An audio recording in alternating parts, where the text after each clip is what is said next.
नमस्कार दोस्तों, कैसे हैं दोस्तों। आपका स्वागत करते हैं अपने इस चैनल में। बेसिकली यार, आज आप ये देख रहे हैं, ये जो मैं प्रेजेंटेशन कर रहा हूँ, जो पीपीटी लाया हूँ आपके पढ़ाने के लिए, ये बेसिकली जो मैं लाया हूँ,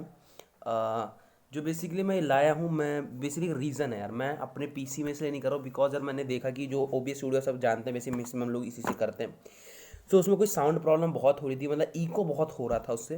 क्योंकि यार जो मैं कंटेंट देता हूँ, जो मैं अपने कंटेंट में इतना हार्ड वर्क कर रहा हूँ और उसको डिलीवर करने में इतने ज़्यादा ग्लिचेस आ रहे हैं, तो मुझे वो अच्छा नहीं लगता। क्योंकि मैं जब कंटेंट में हार्ड वर्क कर रहा हूँ, तो मेरी जो वीडियो प्रोफाइल आ रही है, जो मैं समझा रहा हूँ, क्लियर होना चाहिए।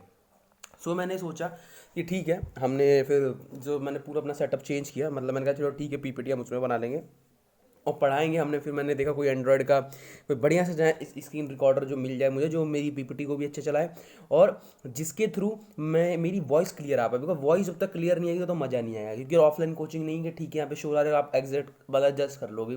बिकॉज मैंने भी उसको कान में लगाया, जब लगाया तो मैंने कहा चलो तीन लेक्चर मेरे वैसे निकल गए। तो मैंने कहा ठीक है, आने वाले लेक्चर आप उसको, मतलब ऐसा नहीं है कि उसको आप देख नहीं सकते, मतलब पढ़ भी सकते हैं, वो अच्छा है। मतलब ऐसा नहीं कि उसको भागना पड़ेगा, आपको सब समझ आएगा, क्लियर वॉइस आएगी। बट जो एक थोड़ी बहुत जो ग्लिचेज आ रही है वॉइस में, जो वीडियो में दिक्कत आ रही, वीडियो मतलब जो इसमें नहीं, मतलब मेरी प्रोफाइल में दिक्कत आ रही, थोड़ी उसमें लैगिंग हो रही थी। बेसिकली लैग बोल सकते, लैग की प्रॉब्लम्स में ज़्यादा हो रही थी। स्टूडियो में वो सपोर्ट नहीं हो रहा था, क्या दिक्कत थी मैं समझ नहीं पाया। लेकिन बाद में मैंने सोचा कि ठीक है, मतलब 3 लेक्चर ऐसे हैं कि इसको आप देख सकते हो, आप समझ भी जाओगे। लेकिन उसमें जो मुझे प्रॉब्लम लगी वो शायद आपको ना लग रही हो, और आपको लग रही हो जो मुझे लग रही हो। मतलब ऐसा है कि उसको देख सकते हो आप, लेकिन आप उसको देख सकते हो, बट ठीक है, आप उसको एक दो बार देख सकते हो, लेकिन तीसरी चौथी बार आपके कान में भी दर्द होने लग जाएगा। बिकॉज मुझे पता है यार, बिकॉज मैं से ही भागता हूँ, ठीक है। इसलिए मैं सुधार करने में सोचता हूँ हमेशा कि मैं जो ला रहा हूँ अब उसमें सुधार हो, उसमें अपग्रेडेशन हो। क्योंकि मेरे कंटेंट में आप सब जानते हैं बहुत मैं हार्ड वर्क करता हूँ। ये देखो, ये सब यार हिंदी इंग्लिश में सबको ऐसे नहीं कर रहा यार, मैं इतना हार्ड वर्क कर रहा हूँ जब आपको ले लोग ले, तो यार मैं इतना नहीं कर सकता, क्या सब कर सकता हूँ मैं, ठीक है। तो ऐसा नहीं है, मैं प्रोफाइल भी अपनी छोटी कर लूँगा, उसमें कोई दिक्कत नहीं आएगी। देखो, हम सब ना डिस्कस कर चुके हैं, नेशनल इनकम ये सब खत्म कर चुके हैं। मतलब मैं कहता हूँ, आप जाके देखो तो आपको वहाँ पे कुछ ऐसा नहीं लगेगा, आपको लगेगा सब नॉर्मल है। बट वो मेरे तरफ से वो मुझे इशू आ रहा था सॉफ्टवेयर में, तो मैंने इसलिए सोचा कि ठीक है, आगे के लिए हम इसको रिजॉल्व करेंगे। तो आप उसको भी देख सकते हैं, और इस यहाँ से तो कंटिन्यू चलना पड़े। और जिन्होंने भाई यहाँ से ज्वाइन कर रहे हो, तो यहाँ से ज्वाइन करने का एक रीज़न है, यहाँ से ज्वाइन मत करो। प्रीवियस 3 लेक्चर्स हो चुके हैं, 3 वीडियोस डल चुके हैं, उसको देख कर आओगे तभी एक इंडियन इकोनॉमी में एक फ्लो जो चल रहा है वो फ्लो बन रहेगा।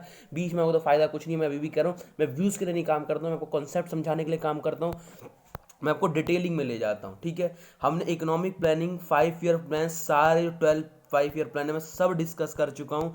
और ये देखो, यहाँ तक हो चुका डिस्कस। तो दोस्तों यार, इकोनॉमिक, हाँ, टाइप्स ऑफ मुझे प्लानिंग से मैं यहाँ ये भी डिस्कस कर चुके हैं। आज हम मॉडल ऑफ इकोनॉमिक डेवलपमेंट से चालू करेंगे। सो ठीक है, हम मॉडल्स ऑफ इकोनॉमिक डेवलपमेंट तक चालू करेंगे। तो हम यहाँ पर आ गए हैं, तो ज़्यादा समय वेस्ट नहीं करते हैं, चालू करते हैं। और हिंदी इंग्लिश दोनों में आपकी स्लाइड्स हैं, तो ऐसा कुछ नहीं है कि कोई दिक्कत आएगी। तो हम चालू करते हैं। तो पहला आता है मॉडल ऑफ इकोनॉमिक डेवलपमेंट में नेहरू महलनोबिस मॉडल। तो मैं यहाँ पे ये बंद कर लेता हूँ, ठीक है, आवाज़ नहीं है, ठीक है। मेरी फोटो साफ आने से मुझे इतनी खुशी नहीं होगी जितना आप कॉन्सेप्ट समझाने से मुझे खुशी होगी। तो मॉडल ऑफ इकोनॉमिक डेवलपमेंट की बात करें तो पहला आता है नेहरू महलनोबिस मॉडल। ये बेसिकली बात क्या करता है कि जो ऐसी सोसाइटी है जहाँ पे अपॉर्चुनिटीज़ हमें चाहिए। फॉर एग्जाम्पल क्या हुआ यार, मुझे कोई अपॉर्चुनिटीज़ की जरूरत है, तो अगर आप अर्बन एरियाज में रहते हैं, शहरी में रहते हैं, तो आपको वहाँ कोई दिक्कत नहीं होगी।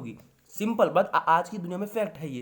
लेकिन उस समय आप सोचो, जब देश एक आज़ाद होता है और आपको डेवलपिंग मार्ग में चलना होता है, तब उस समय बहुत सारे मॉडल्स लिए जाते हैं। तो नेहरू महलनोबिस मॉडल बेसिकली क्या था, ये बात करता है कि ऐसी सोसाइटी जहाँ पे अपॉर्चुनिटीज़ नहीं पहुँच पा रही, वहाँ पे हमें अपॉर्चुनिटी पहुँचानी है। हमें बेसिकली किस पे काम करना है, हमें पॉवर्टी को खत्म करना है, हमें अनएम्प्लॉयमेंट को खत्म करना है, हमें सेल्फ जनरेटिंग पावर, मतलब हमें आत्मनिर्भरता पे चलना पड़ेगा। हमें जो भी चीज़ें होंगी हम वो खुद बनाने की कोशिश करेंगे।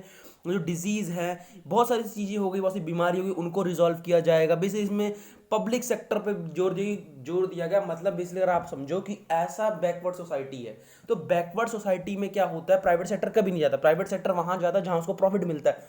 तो प्रॉफिट के लिए प्राइवेट सेक्टर कभी ऐसी जगह नहीं जाएगा जहां पे अपॉर्चुनिटीज को नहीं दिख रही है।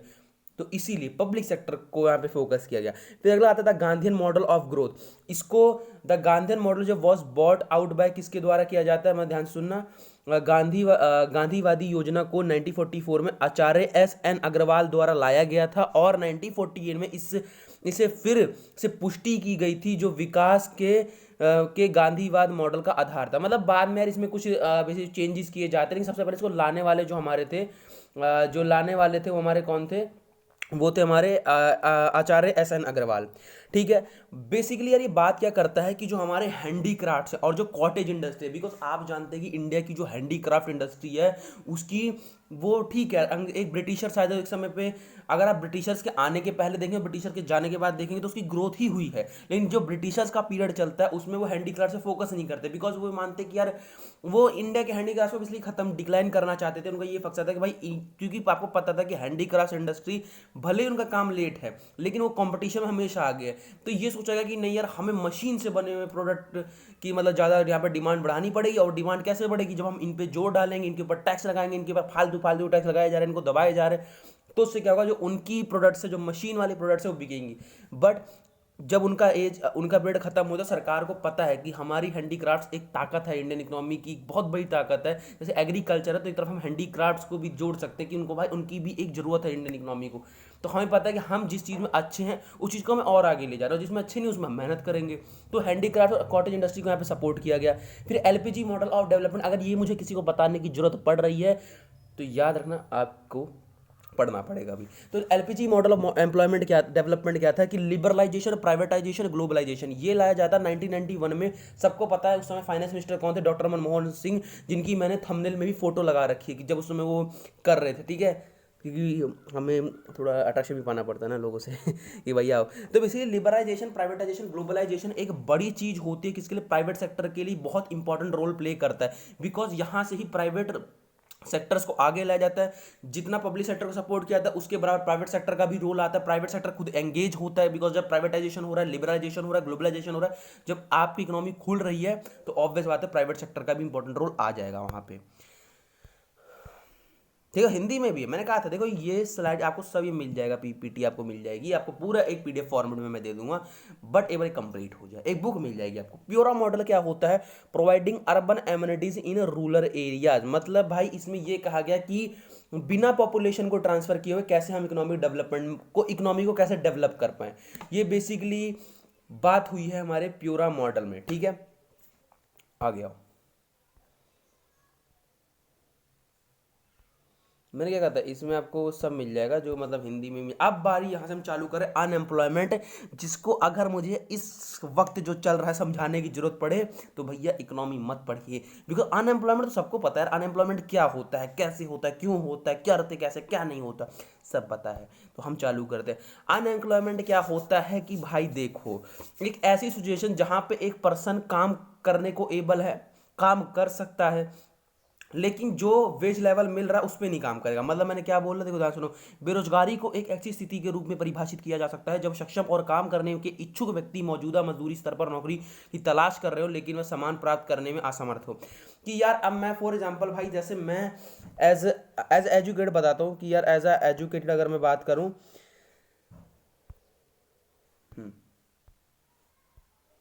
अगर एज अ एजुकेटेड पर्सन मैं बात करूं कि आप भी सोचो कि आपने 15-20 साल से पढ़ाई को दिए, और पढ़ाई के देने के बाद आप एक एग्जाम्पल को, एक इंजीनियर का एग्जाम्पल लेते हैं, बहुत लोग सर हमेशा इंजीनियर एग्जाम्पल लेते हैं, कॉमर्स वालों का भी लो, कॉमर्स से मैं भी हूँ, बट मैं बता रहा हूँ यार एक एग्जाम्पल अच्छा लगता है, एग्जाम्पल ले लेते हैं। ठीक है, मैं कॉमर्स वालों को भी लूँगा कहीं ना एग्जाम्पल, तो चिंता मत करो। तो देखो एक इंजीनियर है यार, अब वो दिमाग लगाओ यार, उसने यार अपना 12 साल तो स्कूल में बिताया, 4 साल कॉलेज में बिताता है, फिर अगर उसको उसके अकॉर्डिंग नौकरी ना मिले तो यार वो कैसे अच्छा लगेगा। और फॉर एग्जाम्पल कोई ऐसा भी, ठीक है संतोषी हो, मैं संतोष मतलब यार ठीक है, उसको सेटिस्फाई कि उसको जो भी रेट पे मिल जाएगा, बस रेट पे काम ही ना मिल रहा होता है, वो भी अनएम्प्लॉयमेंट कहलाएगा। बहुत टाइप की अनएम्प्लॉयमेंट होती है। एक होती है साइक्लिक अनएम्प्लॉयमेंट। साइक्लिक अनएम्प्लॉयमेंट क्या होती है कि जैसे जब इकोनॉमिक डिप्रेशन चल रहा होता है तो ये साइक्लिक अनएम्प्लॉयमेंट होती है। तो यार ये अगर मुझे कोई समझाने की जरूरत पड़े तो मुझे नहीं लगता कोई साइक्लिक अनएम्प्लॉयमेंट को पता ही नहीं होगा, क्योंकि आगे इसको मैं और डीप में बताने रहा हूँ, ध्यान से सुनो। फिर अगला आता है फ्रिक्शनल अनएम्प्लॉयमेंट। फ्रिक्शनल अनएम्प्लॉयमेंट क्या होता है, आपको अभी साइक्लिक अनएम्प्लॉयमेंट अपने आप ही इन्हीं पॉइंट्स में क्लियर कर दूंगा, चिंता मत करो, क्योंकि मैं जानता हूँ कि अपनी पब्लिक कैसी है। तो फ्रेशर अनएम्प्लॉयमेंट क्या होता है कि यार ये एक ऐसा अनएम्प्लॉयमेंट होता है, फॉर एग्जाम्पल क्या हुआ, मतलब यार ये टेम्परेरी रहता है। यार फॉर एग्जाम्पल मेरी बहुत बड़ी हैवी इंडस्ट्री है, मैं एक समय पे इतना प्रॉफिट पे था कि मैं भर भर के वर्कर को ले रहा था कि भाई इतनी सप्लाई चाहिए थी, डिमांड मेरी बढ़ रही थी। बट एक समय ऐसा है, लॉकडाउन लगा, मेरा पूरा बिजनेस ठप पड़ गया, ठप पड़ा तो मुझे वर्कर्स को निकालना पड़ा। तो वर्कर को मैंने निकाला तो कुछ 1-2 हफ्ते बाद सरकार उनके लिए जैसे आपको पता, सरकार ने बहुत सारे ऐसे बोर्ड स्टैब्लिश कर रखे कि जहाँ पे ये बोला जाता है कि अगर कोई भी कंपनी किसी वर्कर को निकालती है तो उस कंपनी की जिम्मेदारी है कि भाई उसको जब तक उसको कोई नई नौकरी नहीं मिल जाती तब तक बोला जाता है भाई उसको पैसे दिए जाएंगे। तो मतलब टेम्परेरी होता है कि 1-2 हफ्ते बाद उसको फिर दोबारा जॉब मिल जाती है, क्योंकि भाई उसने स्किल सीख रखी होती है वो। तो ये टेम्परेरी होती है। ओपन अनएम्प्लॉयमेंट क्या होती है कि ऐसे मतलब ऐसे देखो, it refers to those who have no work to do even though they are able to do, मतलब ऐसा कि यार आप विलिंग हो, आप कर सकते हो, बट आपके लिए कोई काम ही नहीं है। ठीक है। सीजन अनएम्प्लॉयमेंट क्या होता है यार, ये एक ऐसा होता है जैसे आपने रबी खरीफ क्रॉप का सीजन देखा होगा, इनका भी एक सीजन चलता है भाई, रबी क्रॉप जिसका भी सीजन चल रहा है, तो यार एक महीने में तो बुआई होती है और एक महीने में उनकी जुताई होती है। तो यार बुआई का एक महीना चला गया, जुताई का एक महीना चला गया, मतलब जैसे एक महीने बुआई हो रही है, एक महीने में कटाई हो रही है, जो भी मतलब वो एक सीजन है कि यार एक महीने हमने जो बोया, अब उसके बाद उसका बाद में हार्वेस्ट का टाइम अलग है, उसका सोन का टाइम अलग है। यही था, मैंने रबी खरीफ क्रॉप पढ़ा रहा था आपको कि बुआई का टाइम अलग होता है, कटाई का टाइम अलग होता है। तो उसके बीच में, उस टाइम पीरियड के बीच में वो क्या करेगा भाई, वो क्या करेगा, वो खाली बैठे। तो सीजन अनएम्प्लॉयमेंट क्या है, सीजन अनएम्प्लॉयमेंट आप ऐसे ही मान सकते हो कि भाई आपको पता है कि जो गोले का बिजनेस होता है, जो बर्फ वाले गोले होते हैं, आपको पता है आपके आते होंगे शहरों में जब बर्फ वाले गोले नहीं होते यार जो बनाते हैं वो लोग। तो आप यार एक सीजन, अब उनको ठंडी में कौन खाता है, तो ठंडी में उनको कोई खाएगा नहीं, तो बेचारे वो रेडी लेके घूम ही नहीं पाएंगे कभी। गर्मी भर उनका सीजन चलता है कि गर्मी भर लोग उनको ढूंढते हैं कि सर आओ, बाहुबली की तरह बोलते हैं भाई आ जाओ आ जाओ, उनको हम लोग बुलाते हैं। और गर्मी में क्या गर्मी में हम उनको बुलाते हैं, ठंडी में भगाते हैं क्योंकि ठंडी में कोई खाता नहीं इस चीज़ को। तो यार वो अगर नहीं खाएंगे तो उनका बिजनेस बंद रहेगा, तो उसमें बीच में अनएम्प्लॉय रहेंगे। एजुकेटेड अनएम्प्लॉयमेंट क्या होता है, वही वो लोग होते हैं जो हमने इंजीनियर की बात की है इसमें, नहीं सॉरी इसमें नहीं बात की। एजुकेटेड अनएम्प्लॉयमेंट यार ये होता है, दिमाग लगाओ कि यार इसीलिए ये ऐसे लोग होते हैं जो आपको दिखेगा कि यार मैंने इतने साल पढ़ाई पढ़ी, सर मुझे बात बताओ। आप में से किस स्टूडेंट को मैंने उठाया, मैंने पूछा कि आप एजुकेटेड अनएम्प्लॉयमेंट से क्या समझते हो। आपने सर इसको मत समझाओ, मैंने कहा क्यों ना समझाओ। आपने बोला सर ये समझाने की जरूरत नहीं, आज की स्थिति में यही तो सबसे ज़्यादा चल रहा है, ये और डिसगाइज चल रहा है सबसे ज़्यादा। मैंने कहा अच्छा बताओ। तो सर कह रहा कि फॉर एग्जाम्पल क्या हुआ, सर मैंने 12 साल पढ़ाई को दिया, सर मैंने 3 साल BCom को दिया, फिर उसके बाद सर मुझे क्या मिला, मुझे 10,000 की एक कॉल सेंटर में जॉब मिल रही है, मुझे 12,000 की दुकान पे जॉब मिल रही है, बस सर। फिर सर मैंने सोचा कि नहीं मुझे लगता है MBA करना चाहिए मुझे। मैंने MBA की सर किया, MBA करने के बाद सर मैंने सोचा मैं बहुत बड़े कॉर्पोरेट में जाऊँगा, मुझे वहाँ मेरी कदर ही नहीं हुई, वहाँ मुझे जॉब ही नहीं मिली। फिर मैं 10,000 से मेरी वैल्यूशन बढ़ के 15,000 पहुँची। मैं नहीं करना चाहता हूँ जॉब, क्या भीख मांग लूँगा सर, लेकिन जॉब नहीं करूँगा।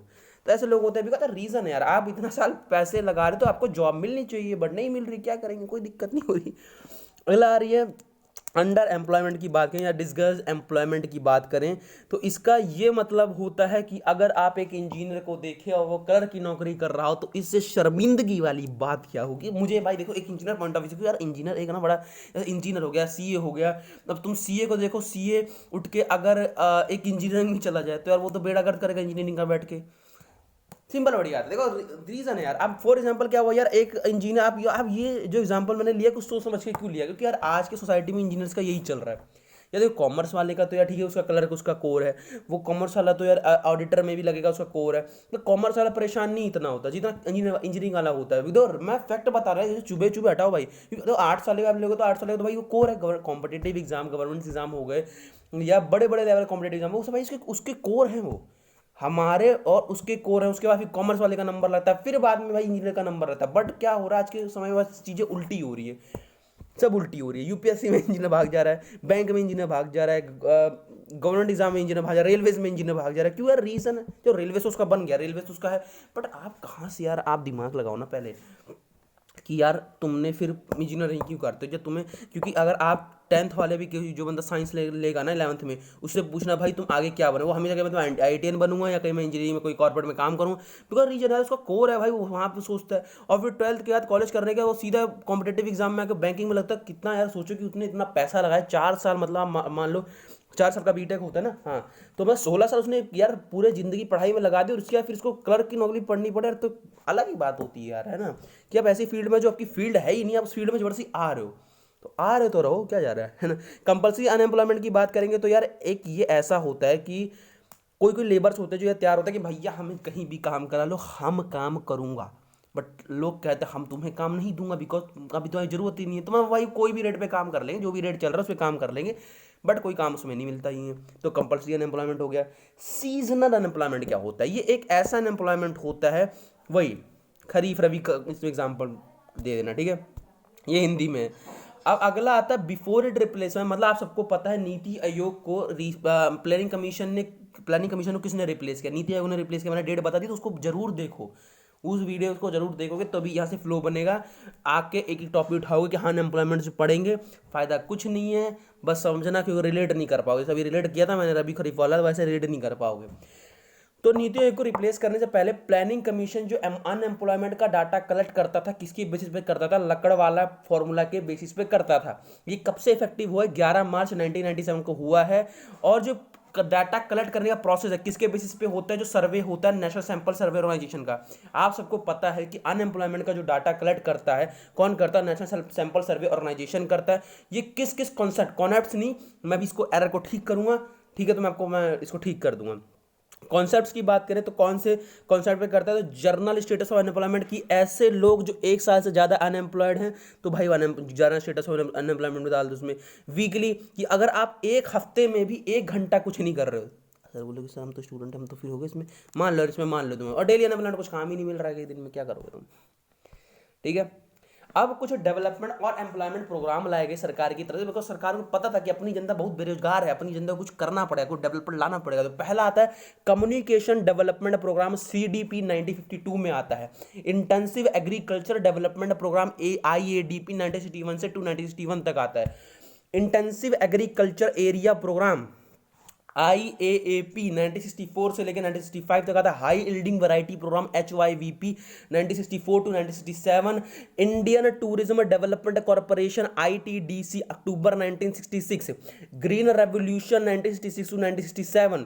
नेशनलाइजेशन ऑफ 14 बैंक्स 19 जुलाई 1969। Employment guarantee scheme of Maharashtra 1972 to 1973। Accelerated rural water supply programme ARWSP 1972 to 1973।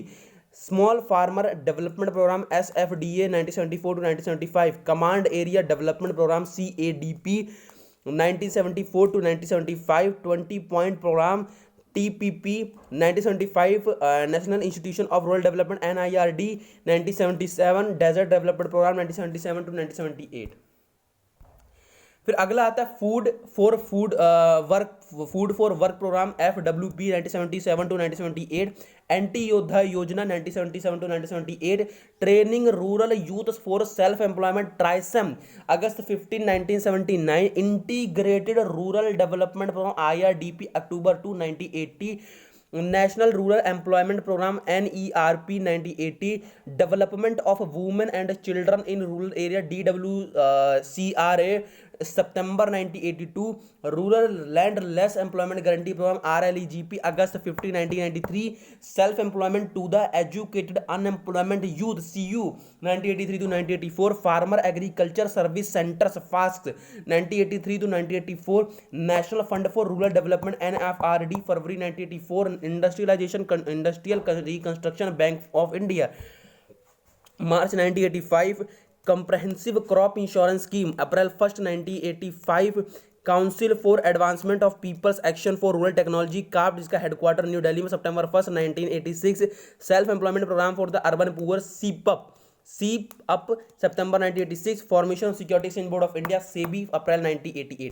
देखो मैंने इसमें हिंदी में भी इसको ट्रांसलेट कर रखा है, ऐसा नहीं है मैं सबके लिए सोचता हूँ, देखा मैंने हिंदी सब में कर रखा है। तो अब ये यहाँ तक हमने खत्म कर दिया। अब आगे फिर हम कल डिस्कस करेंगे। देखो ये है अभी कितना तुम्हें करना है, देखो तुम्हें कितना करना है, ये देखो मतलब ज़्यादा नहीं 69 है। फिर हम बाढ़ निर्माण योजना, फिर इसके क्या करेंगे वो मैं सरप्राइज बताऊंगा। मतलब तुम्हारे लिए अगर जो बच्चा ही सोच रहा है कि हम तो पेड़ से पढ़ेंगे सर, हमें पैसा खर्च करने दो, तुम कर लो भाई खर्च, ये कंटेंट मिल जाए ना तो मुझे बता देना, क्योंकि ये कंटेंट उसी को मिल रहा है जो ये वीडियो देख रहा है बैठ के। ये लेक्चर डेली रहता है भाई, 3 दिन ही आते हैं एक हफ्ते में लेक्चर्स, और 3 दिन का मैं काम जो लेक्चर्स आते हैं इसका रीज़न है बिकॉज मैं डेली नहीं डाल सकता हूँ, लेकिन मैं 3 दिन जो डालता हूँ एक हफ्ते के बराबर होता है पूरा। तो अगर उसको ग्रैब कर रहे हो तो मज़ा आपके लिए भाई, मज़ा करो। और बस ठीक है, और कोई भी दिक्कत हो, कोई भी डाउट हो, और मैंने कहा है अगर पीडीएफ चाहिए तो भाई टेलीग्राम ग्रुप ज्वाइन करके रखो, बिकॉज जब सारा ये कलेक्ट हो जाएगा, पूरा सिलेबस खत्म हो गई, पूरा एक पीडीएफ बन के आज सबको उस पर अपलोड हो जाएगा। डाउनलोड करो, जो करना है करो, आपकी मर्जी है, ठीक है उससे। सो चलते हैं दोस्तों।